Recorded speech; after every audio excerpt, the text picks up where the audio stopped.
आवारा हूँ पार्ट 1। आज 12वीं का रिजल्ट निकला है और दीपक अपने स्कूल में अव्वल आया है। ये खुशखबरी वो अपनी विधवा माँ और विधवा दादी को बताने घर की ओर दौड़ा चला आया, लेकिन तभी उसने दरवाजों के बाहर से सुना कि उसकी दादी और माँ आपस में झगड़ रहे हैं। यूं तो उसकी दादी शकुंतला और माँ शांति के बीच हमेशा झगड़ा होता है, लेकिन आज उन दोनों की बात सुनकर दीपक के पैरों तले जमीन खिसक गई।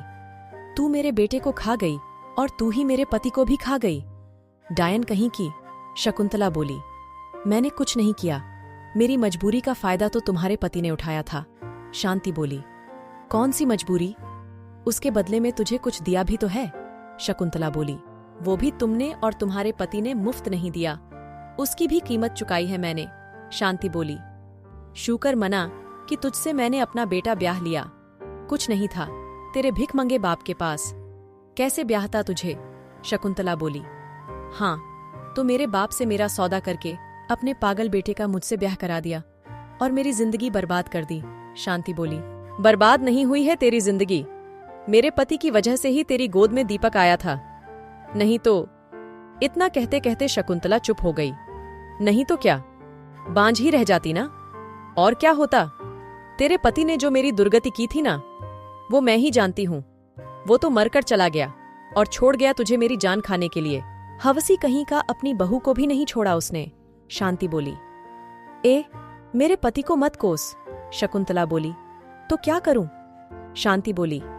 दोनों की बातें अभी खत्म भी ना हुई थीं कि दीपक भीतर जा पहुंचा। उसे देखकर दोनों सन्न रह गईं। जो मैंने सुना, क्या वो सच है? दीपक ने दोनों से पूछा और दोनों कुछ ना बोल सकीं। जब दोनों कुछ ना बोलीं तो दीपक उसी वक्त घर से बाहर चला गया। दिन भर सड़कों पर भटकता रहा, लेकिन घर ना गया। उसे ना तो भूख लग रही थी और ना प्यास। उसका दिमाग एकदम शून्य हो चुका था। उसे कुछ समझ में नहीं आ रहा था कि वो क्या करे। इतनी कम उम्र में जिंदगी ने उसे कहाँ लाकर खड़ा कर दिया था। उसकी माँ ने इतनों सालों ये बात सबसे छुपा कर रखी। छी छी, मुझे खुद से घिन आ रही है कि मैं ऐसी माँ का बेटा हूँ, लेकिन इसमें माँ का भी क्या दोष? हो सकता है कि उसकी भी कोई मजबूरी रही हो, दीपक ने मन में सोचा। चलते चलते और अपनी जिंदगी के बारे में सोचते सोचते दीपक रेलवे स्टेशन तक आ पहुंचा। तभी एक नल पर जाकर उसने अपना मुंह धोकर पानी पिया और प्लेटफॉर्म पर आकर एक बेंच पर बैठ गया। आज उसे अपनी जिंदगी का फैसला खुद करना था कि वो अब क्या करेगा। अब उसे प्लेटफॉर्म पर बैठे बैठे शाम हो चली थी। उसके दिमाग ने अब काम करना बंद कर दिया था। अब उसे भूख का अनुभव हो रहा था। उसने अपनी जेब टटोली तो उसमें से 25 रुपए निकल आए। वो प्लेटफॉर्म के बाहर आया। उसने एक चाय की दुकान पर जाकर 2 समोसे और 1 चाय खरीदी। समोसे खाकर और चाय पीकर उसे कुछ राहत महसूस हुई। वो फिर प्लेटफॉर्म पर आया और एक बेंच पर बैठे बैठे उसने प्लेटफॉर्म की घड़ी में देखा जो 8 बजा रही थी। तभी प्लेटफॉर्म पर एक ट्रेन आकर रुकी और वो उसमें जाकर बैठ गया। उसे सीट नहीं मिली क्योंकि वो रिजर्वेशन वाली बोगी थी। किसी ने उसे बैठने नहीं दिया। आज से पहले उसने कभी ट्रेन का सफर नहीं किया था, इसलिए उसे उसके नियम कायदे पता नहीं थे। जब कहीं जगह ना मिली तो वो थक-हार कर टॉयलेट के पास पड़ी खाली जगह पर आकर बैठ गया। जहां गेट से हवा आ रही थी, वो वहीं टेक लगाकर बैठा ही था कि गेट से आती ठंडी हवा ने उसे थपकी दी और वो सो गया। थोड़ी देर में उसे किसी ने जगाया। वो गहरी नींद में था। जब वो नहीं जागा तो उसने उसे पैर मारते हुए पूछा, कहाँ जाना है? टिकट कहाँ है तेरा? शायद वो टीसी था, लेकिन उसके सवालों का उसके पास कोई भी जवाब नहीं था, क्योंकि उसे खुद पता नहीं था कि उसे कहाँ जाना है। तब उसने टीसी से कहा, मेरे पास टिकट नहीं है तो मुफ्त में सफर करेगा। ये ट्रेन तेरे बाप की है क्या? टीसी बोला। बाप का नाम सुनकर ना जाने दीपक को क्या हो गया और वो चीखते हुए बोला, बाप पर मत जा। अच्छा, एक तो बिना टिकट सफर करता है और ऊपर से चीखता है। अभी जेल भेजता हूं बच्चू, सारी हेकड़ी निकल जाएगी, टीसी बोला। तभी एक सज्जन व्यक्ति टीसी के पास आए और पूछा, क्या बात है? टीसी साहब, देखिए ना, ये आवारा लड़का बिना टिकट सफर कर रहा है और टिकट का पूछा तो मेरे ऊपर चीख रहा है। टीसी बोला, कितना किराया होता है? मैं आपको पैसे देता हूँ, इसका टिकट वहां तक का बना दीजिए जहां तक ये ट्रेन जाती है। वे सज्जन बोले, आप कहते हैं तो ठीक है, नहीं तो ऐसे आवारा लोगों को तो जेल भेज देना चाहिए, टीसी बोला। और टीसी ने दीपक का टिकट बना दिया। तब उन सज्जन ने दीपक से कहा, मैं धनपत राय, और तुम्हारा नाम? नाम क्या है? जी, मैं दीपक। दीपक बोला। कहाँ जा रहे हो? धनपत राय ने पूछा। जी, पता नहीं, कुछ मालूम नहीं मुझे कि कहाँ जाना है, दीपक बोला। ये कैसी बातें कर रहे हो बेटा? लगता है कोई बात हुई है तुम्हारी जिंदगी में जिससे तुम इतने परेशान हो, धनपत राय जी बोले। जी, मुझे अभी कुछ नहीं बताना, मैं अपनी पुरानी जिंदगी को भूल जाना चाहता हूं, दीपक बोला। ठीक है बेटा, चलो नहीं पूछता, लेकिन अब क्या करोगे? धनपत राय जी ने पूछा। जी, कुछ सोचा नहीं अब तक, दीपक बोला। अच्छा, मेरे साथ चलोगे? धनपत राय जी ने पूछा। जी, मुझ अनजान को आप अपने साथ क्यों ले जाना चाहते हैं? दीपक ने पूछा। मुझे तुम भले से लगे इसलिए पूछ लिया, तो बताओ चलोगे मेरे साथ? धनपत राय जी ने फिर से पूछा। जी, अब मैं क्या बोलूं? दीपक बोला। तो मैं तुम्हारी हां समझूं? धनपत राय जी बोले। अब मेरे पास कोई और रास्ता भी तो नहीं है जो मैं ना बोलूं, दीपक बोला। अच्छा, ये बताओ, पढ़े लिखे हो? धनपत राय जी ने पूछा। जी, 12वीं पास हूं, दीपक बोला।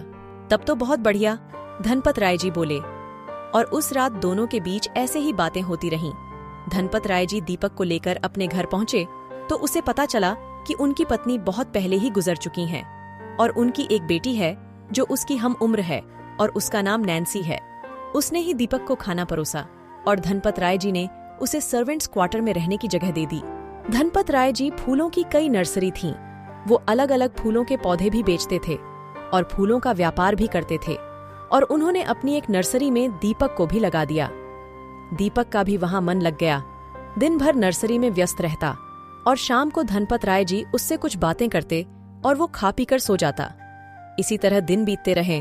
अब दीपक को वहां रहते 2 साल होने को आए थे। सब कुछ ठीक ही चल रहा था, लेकिन एक शाम को नैन्सी रसोई में खाना बना रही थी और धनपत राय शाम की चाय पीकर घर के लॉन में टहल रहे थे। दीपक अपने क्वार्टर में था। तभी नैन्सी जोर से चिल्लाई। तभी धनपत राय जी दीपक को आवाज देते हुए रसोई की ओर भागे। उन्होंने सोचा कि ना जाने क्या हो गया जो नैन्सी ऐसे चिल्लाई। धनपत राय जी ने रसोई में जाकर देखा कि नैन्सी जमीन में गिरी पड़ी है और अपना पैर पकड़कर जोर से कराह रही है। शायद वो स्टूल पर चढ़कर ऊपर की अलमारी से राशन का कोई डिब्बा निकाल रही होगी। संतुलन बिगड़ते ही नीचे गिर पड़ी। उसे जमीन से उठाकर बिस्तर तक गोद में ले जाना धनपत राय जी के बस में नहीं था। इसलिए उन्होंने दीपक से कहा, खड़े क्या हो, उठाओ इसे और बिस्तर तक ले चलो, मैं तब तक डॉक्टर को फोन करता हूँ। और दीपक ने ऐसा ही किया। उसे नैन्सी को अपनी बाहों में उठाने में कुछ अजीब तो लग रहा था, लेकिन मजबूरी थी, मालिक का हुक्म जो था। कुछ देर में डॉक्टर आए। उन्होंने नैन्सी के पैर का चेकअप किया, दर्द का इंजेक्शन लगा दिया और बोले, मेरे ख्याल से मोच आई है। जब दर्द हो तो ये दवाई दे दीजिएगा और कल क्लिनिक आकर एक्सरे करवा लीजिए तो पता चल जाएगा कि क्या परेशानी हुई है। फिर धनपत राय जी डॉक्टर की फीस देते हुए बोले, ठीक है डॉक्टर साहब, बहुत बहुत शुक्रिया, चलिए मैं आपको आपकी गाड़ी तक छोड़ देता हूँ। धनपत राय जी जैसे ही डॉक्टर साहब को छोड़कर आए तो बोले, चलो अब नैन्सी की हालत तो ठीक नहीं है, इसलिए मैं बाहर से खाना लेकर आता हूँ। तभी दीपक ने धनपत राय जी को रोकते हुए कहा, रहने दीजिए चाचा जी, मुझे खाना बनाना आता है। जब तक छोटी मालकिन ठीक नहीं हो जाती, घर की साफ सफाई और खाने की जिम्मेदारी मेरी। धनपत राय जी दीपक की बात सुनकर बोले, ये तो बहुत बढ़िया है, तो भाई लग जाओ फिर रसोई में रात के खाने के लिए। और उस दिन खुशी खुशी दीपक ने खाना बनाया और वो नैन्सी को भी खाना देने उसके कमरे में गया। धनपत राय जी दीपक के हाथों का खाना खाकर बोले, वाह क्या जायकेदार खाना बनाया है। और उस दिन के बाद दीपक घर पर ही रहकर नैन्सी की देखभाल करता और घर के काम संभालता। नैन्सी का एक्सरे हुआ तो पता चला कि हड्डी नहीं टूटी है, लेकिन मोच जबरदस्त आई है और उसे कम से कम 15 दिन के आराम की जरूरत है। अब दीपक ही नैन्सी के खाने पीने और दवाई का ख्याल रखता, क्योंकि धनपत राय जी तो अपनी नर्सरी चले जाते। नैन्सी की पैर की मोच अब ठीक हो चली थी। इस तरह नैन्सी का ख्याल रखते रखते कब नैन्सी के दिल में दीपक के लिए प्यार पनप गया, ये उसे पता ही नहीं चला। वो दीपक को बस ऐसे ही निहारा करती। इधर दीपक नैन्सी के दिल के हाल से बेखबर था। उसने कभी ध्यान ही नहीं दिया कि नैन्सी उसे चाहने लगी है। और एक शाम अपने दिल के हाथों मजबूर होकर नैन्सी ने अपने दिल का हाल दीपक से बयां कर ही दिया। ये सुनकर दीपक बोला, ये आप क्या कह रही हैं छोटी मालकिन? आप मुझसे प्यार कैसे कर सकती हैं? मैं एक आवारा लड़का हूँ। आपके पिता ने मुझे इस घर में आसरा दिया है। मैं ये सब करके उनको धोखा नहीं दे सकता। लेकिन मैं भी मजबूर हूँ। मैं तुम्हें पसंद करने लगी हूँ, नैन्सी बोली। लेकिन मैं ऐसा हरगिज नहीं कर सकता, दीपक बोला। और उन दोनों की ये बातें धनपत राय जी ने सुन ली और धनपत राय केवल इतना ही कह पाए, नैन्सी, दीपक, तुम अपने क्वार्टर में जाओ। और उस घटना के बाद धनपत राय जी को एहसास हो गया कि अब नैन्सी बड़ी हो चुकी है और आनन फानन में उन्होंने नैन्सी का ब्याह तय कर दिया। नैन्सी धनपत राय जी के सामने रोई और गिड़गिड़ाई, लेकिन उन्होंने नैन्सी की एक न सुनी। विवाह का दिन भी नजदीक आ गया। दीपक ही ब्याह के सारे काम संभाल रहा था। शादी के एक रात पहले नैन्सी के हाथों में मेहंदी रची। उसकी सहेलियां उसे मेहंदी लगाकर चली गईं। तब नैन्सी ने दीपक से कहा, मैं कल चली जाऊंगी, तो क्या आज रात छत पर चलकर हम कुछ बात कर सकते हैं? दीपक बोला, ठीक है, लेकिन तुमने अभी खाना भी तो नहीं खाया। लेकिन मेरे हाथों में तो मेहंदी लगी है, नैन्सी बोली। तो चलो, आज मैं तुम्हें खाना खिला देता हूँ, दीपक बोला। तो चलो, मैं छत पर जाती हूँ, तुम खाना लेकर आ जाओ, नैन्सी बोली। और दीपक छत पर खाना लेकर पहुंचा। वहां चारपाई बिछाकर वो बोला, लो, तुम इस पर बैठ जाओ, मैं तुम्हें खाना खिला देता हूँ। दीपक नैन्सी को खाना खिलाने लगा और नैन्सी उसे बड़े प्यार से देखती जाती। फिर नैन्सी बोली, तुम भी तो खाओ, मैं बाद में खा लूंगा। पहले तुम खा लो, दीपक बोला। सच बताओ, क्या तुम मुझसे प्यार नहीं करते? नैन्सी ने दीपक से पूछा। प्यार करता हूँ, मैं तुमसे बहुत प्यार करता हूँ। उस दिन मुझे पता चल गया था कि चाचा जी आ गए हैं, इसलिए नहीं कह पाया। और ये कहकर दीपक फूट फूट कर रो पड़ा। मुझे पता था दीपक, मैंने तुम्हारी आंखों में देखा था, नैन्सी बोली। लेकिन अब कोई फायदा नहीं छोटी मालकिन, अब तुम अपने ससुराल राजी खुशी जाओ, दीपक बोला। तो तुम्हें मेरी याद आएगी? नैन्सी ने पूछा। बहुत याद आएगी, दीपक बोला। दीपक, मैं भी तुम्हें कभी ना भूल पाऊंगी और मेरे जाते ही तुम कोई अच्छी सी लड़की देखकर शादी कर लेना, नैन्सी बोली। लेकिन तुमसे अच्छी मुझे कहाँ मिलेगी, दीपक बोला। तो तुम मुझे अपना क्यों नहीं लेते? मैं तुम्हारे लिए सब कुछ छोड़ सकती हूँ, नैन्सी बोली। ये नहीं हो सकता, मैं तुम्हारे पिता को सच में धोखा नहीं दे सकता, दीपक बोला। और दोनों कुछ देर ऐसे ही छत की खुली हवा में अलग अलग चारपाई पर बिना बात किए आंखों से आंसू बहाते हुए लेटे रहे। सुबह हुई काफी देर हो गई, लेकिन नैन्सी अभी तक अपने कमरे से नहीं निकली थी। शादी का घर था तो और भी काम पड़े थे। धनपत राय जी ने नैन्सी को उसके कमरे के पास जाकर पुकारा, लेकिन नैन्सी ने दरवाजा नहीं खोला। धनपत राय जी घबरा गए और उन्होंने दरवाजे को तोड़वा दिया। नजारा देखकर वो रो पड़े। बिस्तर पर नैन्सी का मृत शरीर पड़ा था और उसके मुंह से झाग निकल रहा था। ऐसा लग रहा था कि उसने जहर खा लिया था।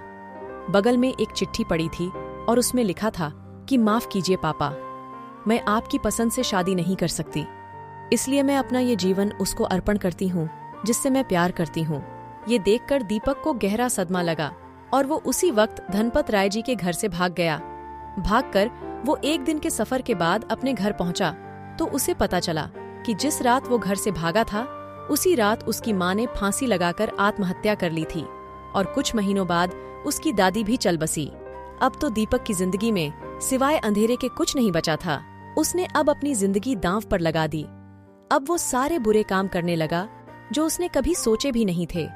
शराब पीना, चोरी करना, जुआ खेलना, ऐसा कोई भी बुरा काम नहीं बचा था जो उसने न किया हो। अब वो बिल्कुल आवारा बन चुका था।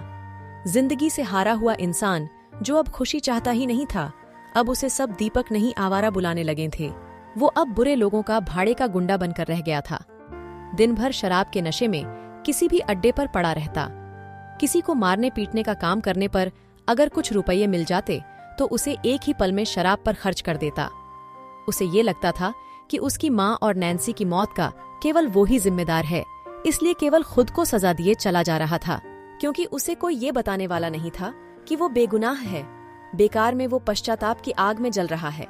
कोई ऐसा नहीं था कि उसकी जिंदगी में एक उम्मीद की लौ जला सकें। तभी उसे जग्गू दादा ने एक काम सौंपा। जग्गू दादा ने आवारा से कहा, आवारा, एक काम है, बोलो दादा, क्या करना होगा? आवारा ने पूछा। एक लड़की को उठाना है, जग्गू दादा बोला। कहानी जारी रहेगी। आगे की कहानी अगले भाग में। अगला भाग जल्द ही आएगा।